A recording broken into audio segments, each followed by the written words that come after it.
Hey everyone, welcome to Tri-State Media Services, and I am sitting here with John Daniels. John is running for Boyd County Sheriff, and John, would you like to tell us a little bit about yourself today? I would, ma'am. Thank you. First off, I want to thank you all for the opportunity to be here today. You're welcome. I appreciate that. I'd like to talk a little bit about my childhood first and where I come from. Okay. I grew up in Westwood here in Boyd County. Born and raised there. You're a Fairview boy, huh? I Did you am. go to Fairview High School? I did. I graduated from Fairview High School in 1998. 1998. Yes, ma'am. During my youth, I was always at the Westwood Boys Club. I learned a lot of discipline through my boxing coach, Charlie. What's that say? Charlie Henshaw. Yes, I know Charlie. And Mike boxed over there too. okay. Yeah. Leroy Loudonback. Yeah, Leroy. And John Jarvis. Mm-hmm. They taught me discipline to keep going even when I didn't want to. Right. Exactly. Of course, I told you I graduated from Fairview. After high school, I started a career in law enforcement. Let me back up just a second. We had, I don't know if you ever heard of Carl Salyers. Mm-mm. He was a game warden, fish and wildlife officer. Okay. Him and a conservation officer used to come to our school and give presentations to the students and stuff like that. And talking with them whenever I was really young was what got me wanting to be in law enforcement. I seen them in their uniform, and it really, I could tell that they was there to help people, and that's what I decided I wanted to do for my career at an early age. So after high school, I got a job with the Kentucky State Police, and as a telecommunicator. Okay. And as a dispatcher? As a dispatcher. And as I sat in that room and I was helping, dispatching the calls and more or less investigating what was going on before the troopers were sent there. Right. So I could give them all the information that I could give them so they knew what was happening.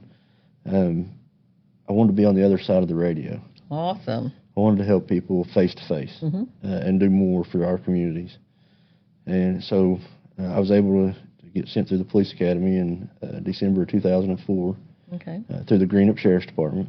Okay. I worked for the Greenup Sheriff's Department for 2 years until I was given the opportunity to come back home to Boyd County where I wanted to be. Okay. You worked with Larry Pancake, huh? I worked with Larry. I worked under Keith Cooper. He was the sheriff. Yeah, I remember. Daryl McCarty was the chief deputy down there. Oh, okay. And once I worked patrol down there at Greenup County, answering calls, investigating crimes, arresting people, working traffic, stuff like that. Right. I got the opportunity to come back home in 2006 under Sheriff Terry Keelan. Okay. I worked under Terry the rest of his tenure in the Sheriff's Department. Under Terry Keelan, I promoted to, well, first off, I went into a specialized position working narcotics, which is probably one of the highlights of my careers. We did undercover drug buys, obtained many search warrants and executed many search warrants in Boyd County, cleaning up our neighborhoods here in Boyd County. Right. We were so effective working drug enforcement that we had people, we would have informants call drug dealers. Oh, wow. And they would say, meet us in South Point, we're not coming to Boyd County. Oh, wow. Meet us in Canova, we're not coming to Boyd County. Yeah. So really effective. We seized a lot of drugs, money, vehicles, guns, recovered a lot of stolen property through our investigations, got it back to the rightful owners that were taken in thefts or burglaries, stuff like that. Can I ask you a question? Yes, ma'am. Whenever y'all recover stuff like that, what goes with it? What happens to the money? What happens to the ammunition, all that stuff that you recover from a drug bust? Okay, so the money, it's requested in a forfeiture. Okay. And then percentages of it are separated. So if you get a forfeiture from a drug bust, a percentage of it goes to the Sheriff's Department. Okay. A percentage of it goes to the Commonwealth or the county attorney, whichever prosecuting attorney prosecutes the case, so they get a percentage of it. But it's divided up amongst by percentage. I've always wondered about that. Yeah, guns and ammunition. The guns, ammunition is turned over to the Kentucky State Police. Okay. You can't do anything else with it. You can use some of the firearms for the department use, if if it's justified. I don't, myself personally, I would never use forfeited weapons for my guys on the road. I'd want them to be purchased new. That way I knew what they were and everything like that. Yeah. But vehicles, they're seized. If they're forfeited, then you can take them to an auction and sell them. Okay. And then that money comes back to the sheriff's department. Any stolen property, of course, if you can return it to the owner, it goes back to the owner. Okay. I was just curious about that. I thought, well, I better ask it while you're talking about it. Yeah. Yeah. Okay, you can continue now. So after drug enforcement, I was promoted to patrol sergeant. Okay. And I remained as patrol sergeant up through until the next sheriff took office. And then I was put in a administrative sergeant's position where I was over evidence, processing evidence as far as the deputies would turn the evidence in to my locker. Then I would remove it from the locker and I would disseminate it either to the Texas State Police Forensic Laboratory, or it would be put in the evidence room, logged, put into a database, scanned, and that way the chain of custody was always kept with the evidence. Who was the sheriff then? Who was Bobby Woods. Bobby Jack? Yeah. Okay. And then the schedule's kind of conflicted. I needed to go back to night shift for child care and family stuff. Understandable. And making it to the sporting events for the children and all that kind of stuff. So a position was open on night shift patrol, so I went back to night shift patrol. Okay. For a pretty good length of time under Bobby Woods, and then he brought me to day shift and promoted me to his chief deputy. Awesome. Under him as chief deputy, I did all the administrative stuff as far as scheduling of all the in-service classes, training for the officers, budgetary responsibilities, equipment ordering, all the administrative duties. So you have done the work as far as sheriff goes. I've worked every position within that sheriff's department. Awesome. And at one time or another had every responsibility that goes along with it. I was acting sheriff for a short period of time while one of the previous sheriffs had some health conditions that had to be tended to. And at that point I handled everything, all the responsibilities of the sheriff's department. That's awesome. And so you worked under Bobby Jack, and then you went. What did you do after that? After Bobby Jack was beaten the election, I was put as the school resource officer supervisor, the sergeant, and I was placed at Ashland Community Technical College as holding that SRO position, or school resource officer position. Yeah. I think that's a great idea that they do that. Yeah, absolutely. School resource officers are amazing. Yeah. I'm very thankful that there's one in every school in our county. And, amen on that. And I don't think you'll ever have enough of them. I think you could have two in every school, and it would, you would feel a lot better about it. I know that money will probably never allow that, right? But it would be nice. So while I was stationed there, I finished my degree while I was there in criminal justice, and I was removed from the college and put back on night shift patrol as a sergeant. And I remained there up until the point that I left the sheriff's department and went to work for the city of Catlettsburg as a patrol officer. I had to make a decision to leave the sheriff's department. Things were not in line with my morals and my values of things that were occurring. So it was in my best decision to step away from it. Step away from it. Yep, that's what you normally would do, wouldn't it? Absolutely. I mean, if you've got the opportunity and you've got another job waiting, and you kind of do the food truck on the side. I know you all got food truck. We do. We have. That's awesome. We have the pig out. Yeah, and pig out. We do smoked barbecue, and we do a little bit of everything. We do. Should have had you bring some samples. I will bring you all some. I sure will. I had a food truck the other day. George Stiles with Stiles Guys Barbecue, and I haven't had it. He works up to Marshall. He's a chef up there. Okay. And he's got that on the side too. But he's been doing food truck for, what did he say, like, Michael, 7 or 8 years? Yeah, so, yeah, he brought some stuff, and it was really good. Awesome. It was amazing. But, yeah, anytime, next time I you smoke, will definitely bring some. samples by. We set up at the college Do you? 4 days a week. Okay. Yeah, my wife really sets up over there, and I'll help her whenever I can. What's your wife's name? Ashley. Ashley?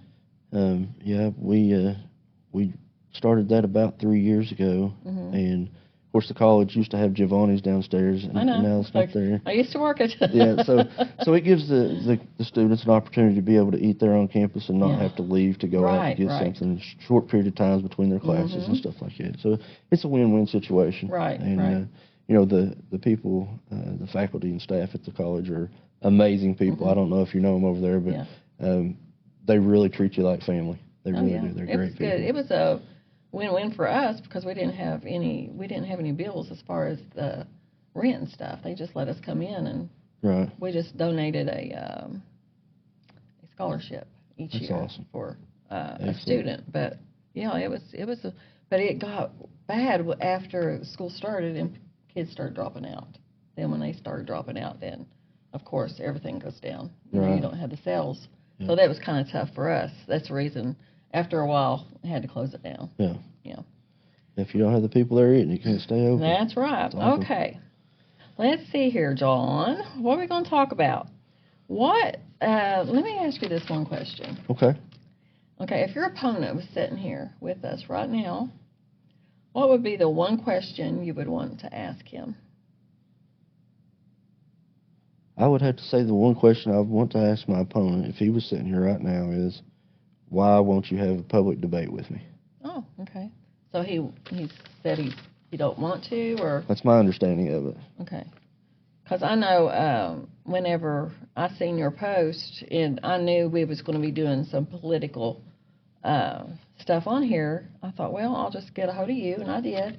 And I messaged your opponent, too, and he read it but never responded. So I'm hoping he will come on also and give his take on things. I hope so, too. I'd love to have a sit-down conversation with him. Yeah. You know, while I was employed there, I requested some sit-down conversations with him, and those were denied. Oh, really? Not verbally, okay, but just by no response. All right. So I would love to have a sit-down conversation, and I'd love to do it in the public. I'd love to. Oh, yeah. Well, maybe he'll answer to that. I hope so. Okay, what has motivated you to run for sheriff? I have been motivated to run for sheriff since I worked under Terry Keelan. I've seen Terry Keelan do great things for the sheriff's department. He was a good sheriff. He was an excellent sheriff. I've seen, working under different sheriffs, I've seen things that I consider good and bad, but I take the good that each of them I've seen and learned from, and along with the supervisors that I watched through the Kentucky State Police as a dispatcher. A lot of interaction as a dispatcher talking to supervisors, and you get this call, you ask the supervisor, this is what's going on. How many people do you want me to send? What resources do I need to contact? And I learned through that process when I was at an early age. And I feel like learning through them and the knowledge that I've gained over the years, I can do that job, and I can do that job well if I'm given the opportunity to do that. Right. I can be a fair and consistent leader to everybody.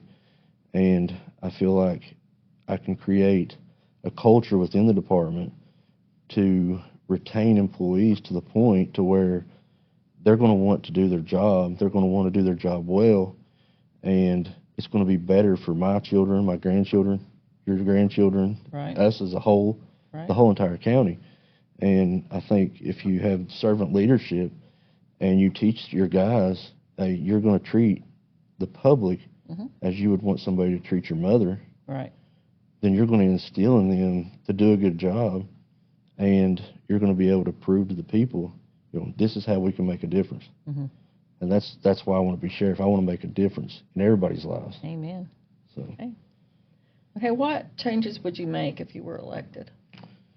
If I was elected, I would like to change the culture within the department, create a servant leadership amongst the leadership that's there.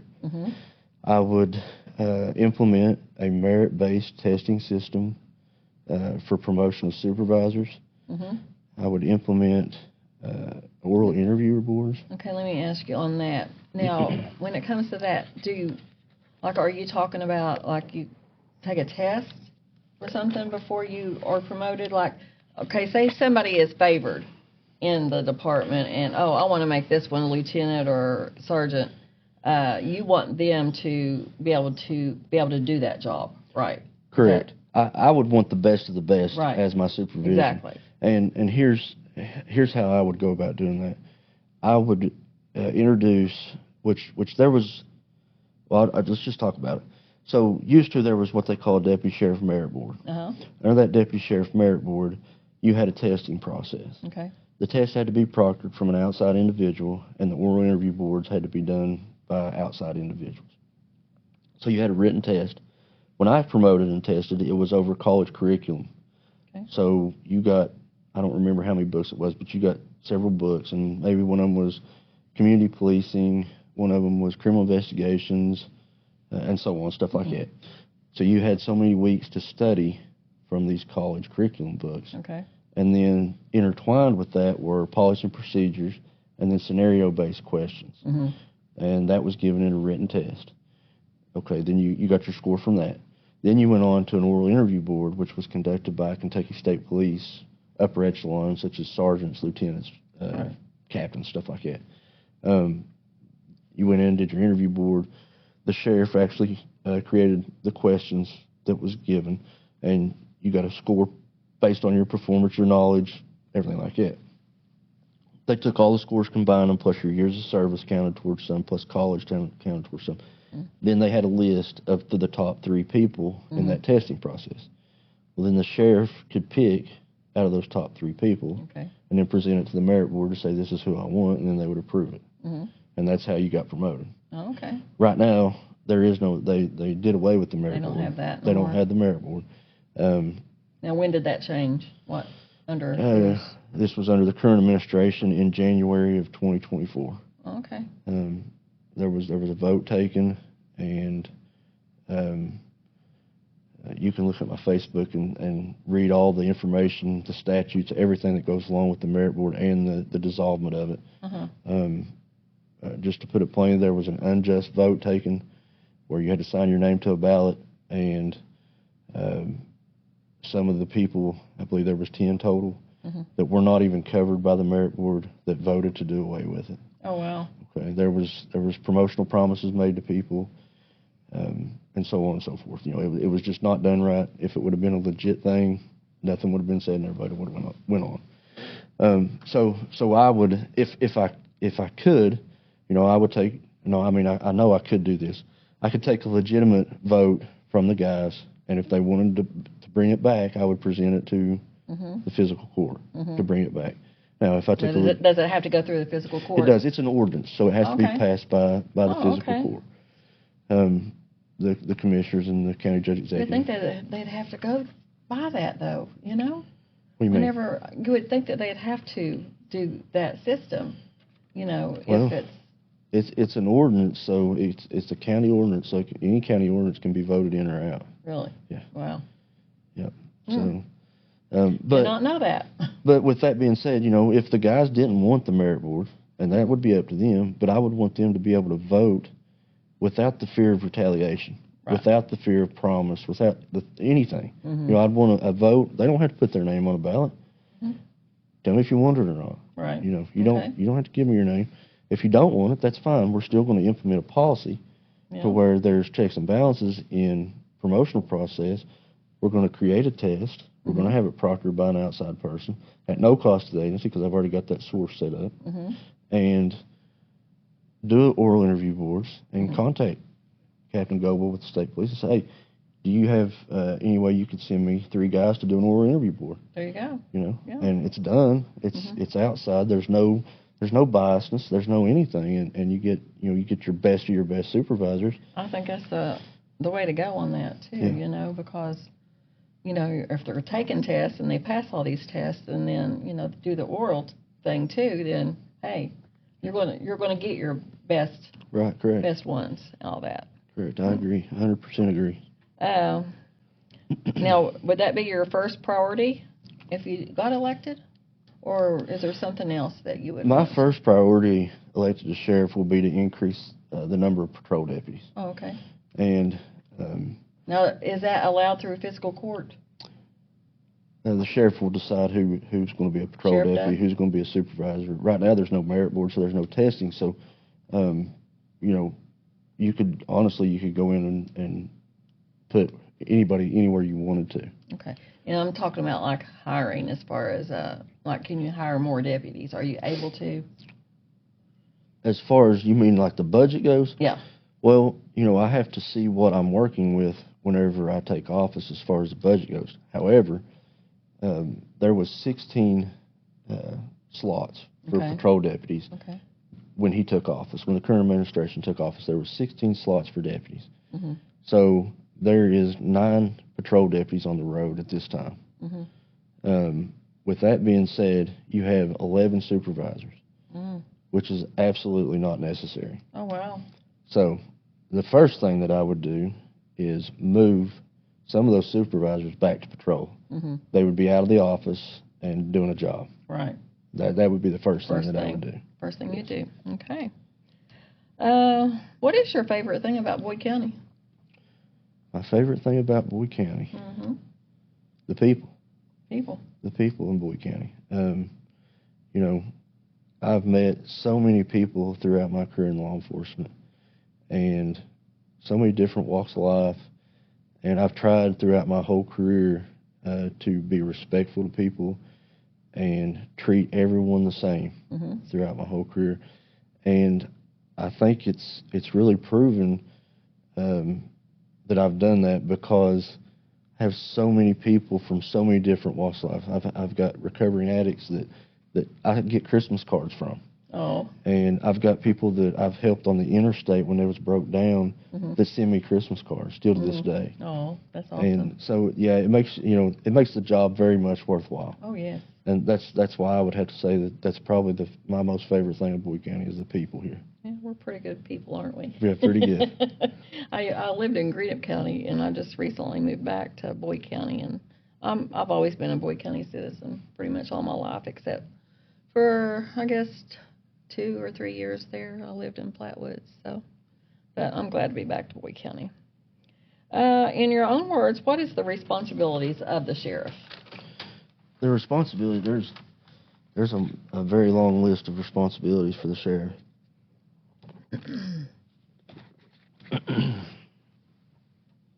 So the sheriff is responsible for, of course, employees. He's responsible for who he has as an employee, what they do. He's responsible for collecting taxes. He's responsible for overseeing the courts and protecting the judges in the courthouse. He's responsible for transporting prisoners and mental petition patients. He's responsible for being a servant to the people. There's so many responsibilities. He's responsible for all the equipment that is purchased and that the sheriff's department is in control of, the cars, the budgets. He's responsible for each of his guys making it home safe every night, right, and doing what's right. He's responsible for making sure his guys are trained properly, making sure that they're aware of their policies and procedures. He's responsible for communicating within the department to let his guys know what's going on at all times. And I'm not saying that he has to have face-to-face contact with them every day, but you can disseminate memorandums. You can, I mean, this day and time, you can do a short video and email it to them all. Oh, yeah. You know, do one. True. Very true. You know, do an email and say, you know, guys, this is what to expect. If there's a big event going on, you know, this is what to expect. And let's take the concerts, for instance. The first Rock the Country concert, we were told, my squad worked night shift, and we were told after getting off 6 o'clock, be at 9 o'clock in the morning. And I was like, we haven't had any sleep. Oh, wow. We need to have some sleep. Oh, yeah, okay, I forgot. You can be here at 5. So, but there was no pre-communication. There was no meetings for the patrol sergeants and the patrol deputies. This is one of the biggest events that you've ever seen in Boyd County. you got to have meetings. You got to have communication.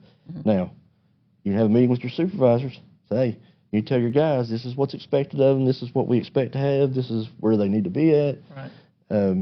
Do a video. Send it to your guys. Right. Communicate. Right. But when you send guys into 60,000 people or 50,000 people or 30,000 people, however many it was, and they have no knowledge of what's expected of them, wow, you can't do that to your guys. So a big thing is communication, and you have to communicate with your guys and let them know, and not only to let them know, they need to be included. You can't have 4 guys included in everything that's going to happen, and all the other guys be standing there thinking, "What are we doing?" Yeah. You have to be prepared. And that goes along with the supervisor too. That's their job to do whatever the sheriff tells them to do, to communicate that too. I get that too. Right. Wow. Absolutely. Well, is there anything that you want to say to address to the audience out there? You can just talk. The floor is yours. I want to say. I want to talk a little bit about the K-9 program within the sheriff's department. Okay. I've never been a K-9 handler. I don't say that I am, but I've worked with several, and I've seen several that have done excellent work. I've seen several that have removed large amounts of narcotics off the streets through interdiction, through search warrants, through traffic stops, and drug enforcement comes down to how productive the officer wants to be. It comes down to how motivated the officer is. Okay. That being said, you have to put your motivated people that want to do that job in those positions. So I would strive to have a K-9 program that removes large amounts of dope, not only on search warrants, but off the interstate doing drug interdiction, off of US 23. The major highway pipelines run straight through our counties. Exactly. And we're not seeing any interdiction from our sheriff's department. Do we not have any K-9s at all? They have 2 K-9s now. How many would you want? I think 2's plenty, but you have to utilize them and make them perform. I mean, can you put them on like a regular deputy with a deputy, like midnight shift? Yeah, absolutely. Are you able to do that? Absolutely. Like you're with K-9, this one, and are all of them to be trained, the deputies? Right. You have to go through a handling school. Okay, so all of them has to have that training. Okay. Yeah, you're the K-9 and the handler has to be. Because I know we had one down there at Greenup County, and I mean that I don't know if anything became of that or not, but okay, go ahead. I'm not sure. Yeah, but I think you could. Not only are you going to be able to seize and request forfeiture of more assets, you're going to take a lot more drugs off the street. Oh yeah. If you utilize them properly. And another thing that I would like to talk about is specialized positions inside the department. So if you have a detective, or you have a narcotics unit, or you have street-level drug enforcement, or you have a task force, or you have a public affairs officer, any specialized position that removes you from general patrol duties and puts you in a position of specialization, the only way I know to say it, I think that should be done on job performance. If you have a deputy that's out there patrolling the streets day after day after day, and they're stopping car after car after car, and they're the deputy that's seizing all the drugs. Okay, and I'm not saying that there's just one deputy that does their job. They all do their job. They're all overworked. I can promise you that. Yeah. So, but you have that one. That's his niche. Then you utilize him in that position because you know he's going to perform and outperform all the others. You have to utilize the people and don't pass them up. You don't hire outside your agency and pass up good officers, qualified officers within your agency to put somebody else in a position of specialization. It's just not what you do, and that kills your employee retention. Oh yeah. If you're passing up good employees that have showed that they can perform and do the job by hiring somebody from another agency just to keep him on patrol, hire the other guy, put him on patrol, and pull your guy that's been there, with the longevity. Let him have a shot at it and see if he likes it or not. Oh, yeah. I think another thing I want to talk about is true transparency. Mm-hmm. So we always hear politicians talking about true transparency. Well, I want to make it up front. I'm not a politician. I've been a worker my whole entire life.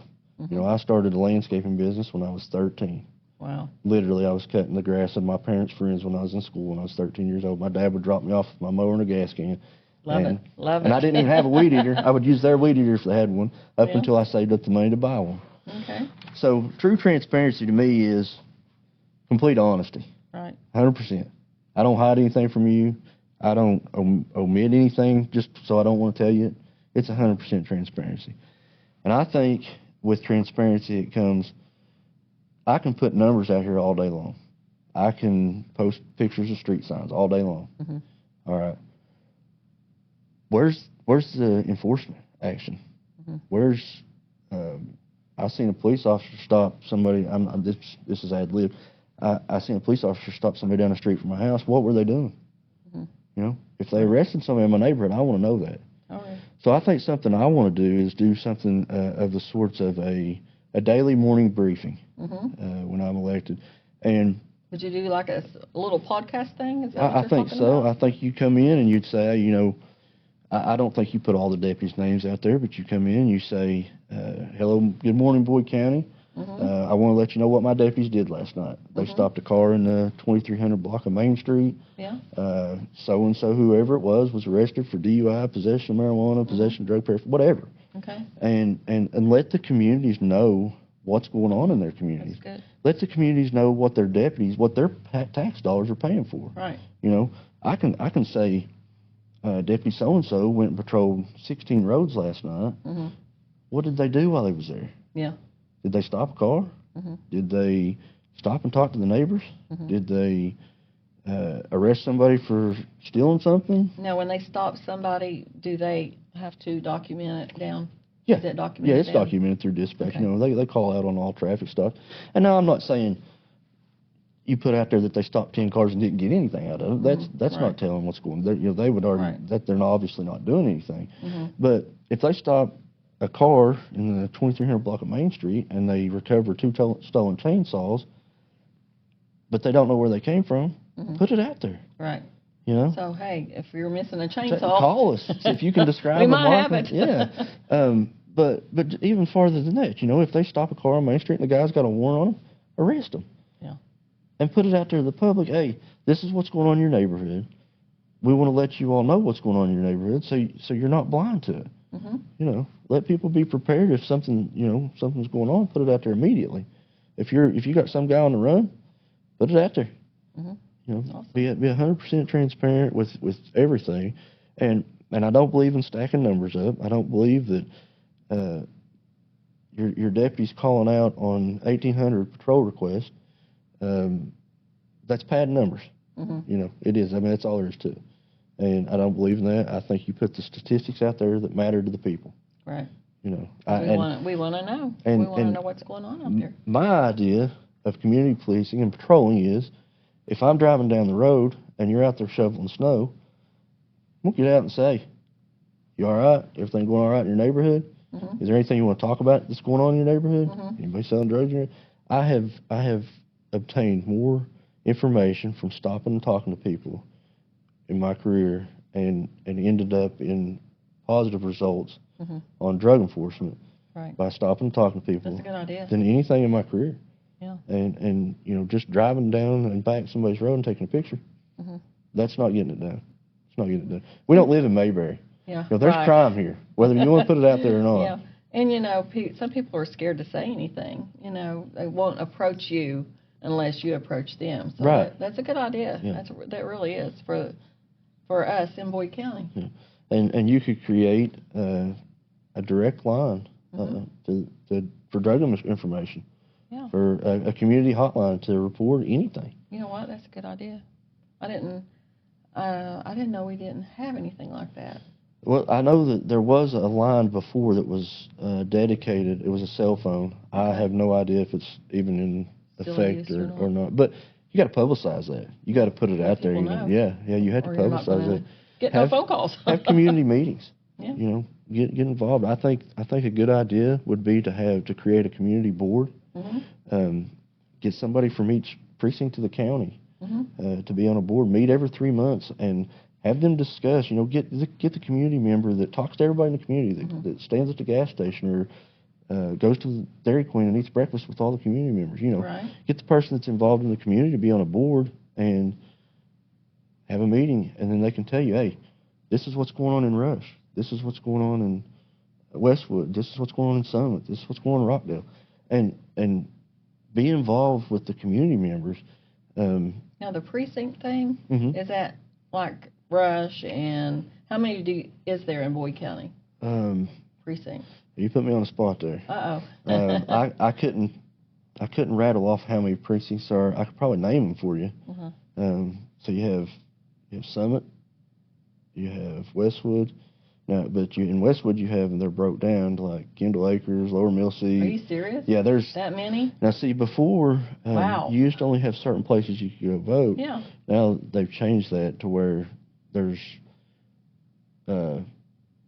less places, but you can go to any of them. Does that make sense? Yeah. So you don't have to go to that one certain, right? Like church or school. Right. Correct. Yeah. Okay.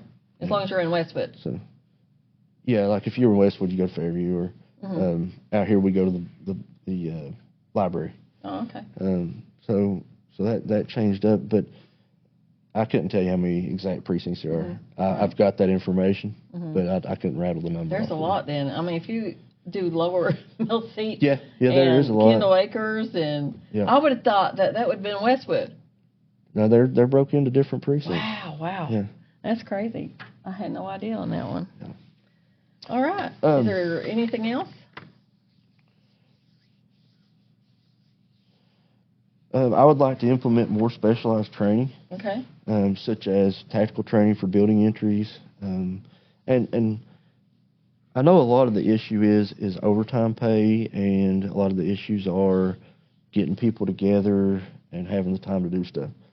When I say that, I'm talking about if you have 4 squads, you have squad A, B, C, and D. Then you take, let's say, Thursday night, squad D's working, and you have keys to the schools. Take that squad and go train with them that night. Well, if there's no calls, Right. Of course, you have to leave if there's calls, but you can come back. Right. Utilize that downtime to train, just like the other squads. If A squad's out on a Saturday, there's no functions going on at school. Go in there and train. Train for active shooter. Train for the possibility of something happening. Yeah, it's scary. That's so scary just to think scary. about it. Now, they have training for when you become a deputy sheriff. You've got training you have to go to in Richmond, right? Yeah. Do they still do that? They do at Eastern. How long do they go there? They've adjusted it to where you do some schooling online before you go. Oh, really? I want to say it's either 20 or 21 weeks now. Oh, wow, that's a long time. Yeah, it was up to 24, I think, and then they started doing some of the stuff online before the recruit goes to the academy. Yeah, so everybody's trained. The sheriff has got to make sure that everybody goes to this school. You have 1 year to send 1 year? A recruit to the academy. Okay. Once they graduate the academy, of course, they're certified, and they don't get their incentive pay until they graduate the academy. Awesome. But yeah, as far as training goes, not only do you get the training in the academy, but there's so many continued education courses that you take 40 hours a year of in-service training. I know down there at the Greenup County, we had even though I was in the kitchen over that part of it, I still had to do some of the other stuff that everybody else did too. Right. And we had to do the there was all kinds of things that I was included in that I had no clue that it would even have anything to do with me, but I seen a lot while I was there, just in the jail itself. Right. But yeah, I get that. There's a tremendous amount of training. Yeah, you've got to have training, and you've got to keep it updated too, on that. Absolutely. I think you need to train with, not train with them, but I think you need to be involved with the churches that have the security, and give them advice on what their questions are and stuff like that. Be involved with all the schools, the faculty. Right. train with the faculty at the schools, the deputies and upper It's a supervision. shame we even have to do that, though. It is, but it's a necessity. I know. It's a necessity. It's awful. I was able to be involved in the run, hide, or fight training at the college whenever I was stationed there with Kentucky State Police. Awesome. It's very, very interesting to watch people's reactions. I could only imagine. And it needs to, that training needs to be done in every school in our county with every faculty member.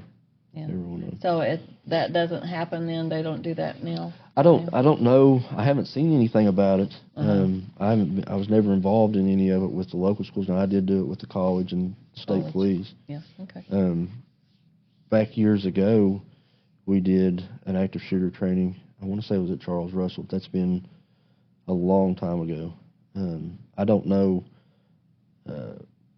To answer your question honestly, I don't know if anything has been done in the past 3 years or not. I haven't. It's scary to just think the kids have to go through that. Yeah, I can't imagine. Even the training part of it, it's like, oh my gosh, could there be an armed person come in here and start shooting us? Who would think that when you send your kids off to school that you have to worry about stuff like that? Well, but you do. You didn't think about that when I was a child. Yeah. You didn't. Our parents didn't have to worry about that. Yeah, it's crazy. So scary. And I think the sheriff's department needs to cross train with the fire departments. Okay. And when I say that, I mean to the extent of the involvement together. Car wrecks. I've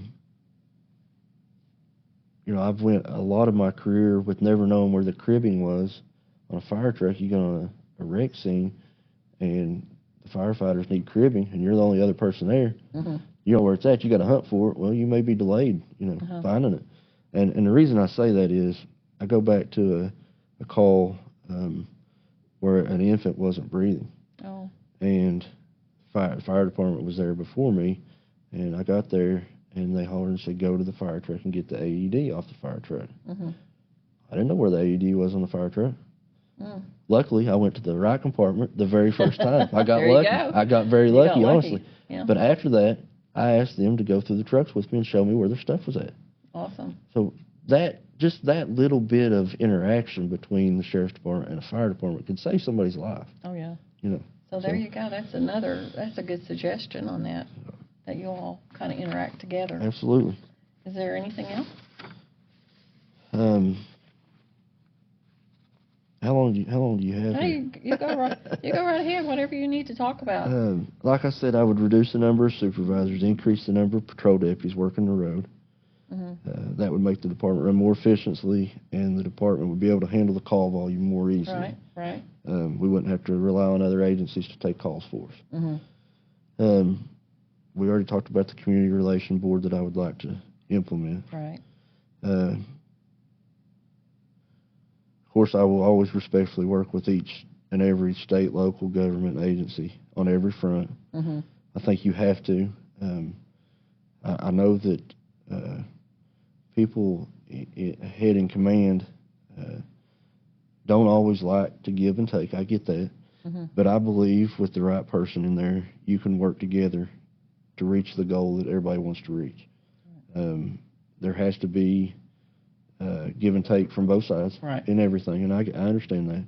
So there has to be an understanding of other agencies' policies and procedures, and there has to be an understanding of what they're allowed to do and what they're not allowed to do. And I understand that you have to stay in those guidelines. Right. And I think that I can work well with the chief of every police department in this county, and the state, and the captain of the state police. I've worked with them for years. So I don't think that'll be a problem at all. Right. And I think if you increase the relationship with those departments, it makes it absolute stronger and safer Boyd County completely. Oh, I agree on that one. I will attempt to rebuild and establish with the Federal Bureau of Investigations, with the FBI, the position that was allotted to the Boyd County Sheriff's Department through them for Crimes Against Children and Human Traffic Division. They had a position there that was funded by the Federal Bureau of Investigations. a vehicle was provided to that officer. Now, the salary was paid by the sheriff's department, but the overtime allotted was federal money. That position was lost. Oh, wow. The vehicle was removed and the position was lost, or the it was either lost or the hourly time was reduced to so little that it wasn't worth. Is that to do with human trafficking? Human trafficking and child exploitation, like internet crime, child pornography, stuff like that. So they had an officer, a deputy that was assigned just as a detective, and the investigations involving the minors or human trafficking, those investigations would have been paid through federal government, through the FBI, in federal overtime. Does that make sense? Yeah. So it's the best way I know to explain it. That was removed because of the lack of the ability to create the accounts necessary for the federal government to reimburse the department for the overtime. Oh, wow. Now, who would take care of that now if there's reports of that going on, you know? Is that turned over to the state police, or it could be? It could be turned over to the state police. State police have detectives that would work stuff like that. Yeah. Or the sheriff's department, a deputy can work that. You know, they're allowed to work it. I've got a sister-in-law. My sister-in-law, she is an advocate for that. It's like a program in Louisa. That's awesome. And she is going to school and everything for this. Okay. So she's actually going to be on the show in next month, because she's having like a seminar thing in March. I think it's March the 12th in Louisa, and I think we're going to try to cover it. But yeah, that's a big problem in our area, and people don't realize it's a humongous problem. Yeah. It's growing every day, and I think that's, you know, the opportunity, if you can get that back. Yeah. The opportunity to take that workload not only off of the patrol deputies, but take that opportunity to take the load off of some of the load off of KSP and their detectives. You know, right. I mean, there's plenty enough to go around for everybody. I'm sure. So the more federal funding you can get in a county sheriff's department, the absolute better off you are. Right. You know, you're going to save taxpayers all kinds of money, and you're going to get the job done a lot more thoroughly, because if you have somebody that's being paid by that grant or by the federal money, they're going to be able to work on that and not have to worry about doing the patrol duties. You know, if you have a detective that's being paid by federal money. Right.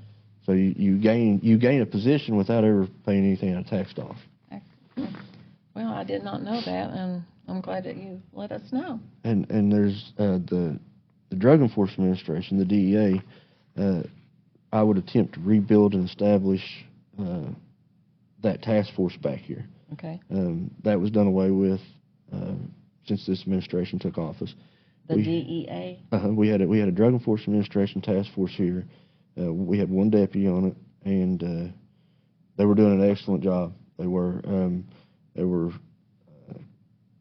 conducting several investigations, and they were getting forfeitures and had money coming in from it, and it was disbanded. Yeah. I don't know if that can be recreated. I think it can. I have talked to one of the representatives from there, and that's something that I would have to be in office before I can make it come to fruit. Wow. Is that like I've seen the vehicles driving around, it says drug enforcement on it. Is that part of that program? I'm not sure. Because I know Greenup County's got it down there. I've seen it very well could be. I don't. Vehicles like that. Most of the time I've ever seen them, they've been in unmarked vehicles. Unmarked? Maybe if they're getting ready to do something, they put some decals or something, or magnets or something. I'm not sure. Is there anything else? No, I think that's about it. Okay. I'm sure that there's probably stuff that I've left out. There's no doubt. That's okay. Hey, if you ever want to come back on, you can. I greatly appreciate it. We will try to reach out to your opponent and see if he might want to come on, and then maybe even try to schedule a debate if that's possible. I would love that opportunity. Okay. Look in the camera over there and tell the people of Boyd County why you want to be sheriff. I want to become sheriff to make a better and safer Boyd County.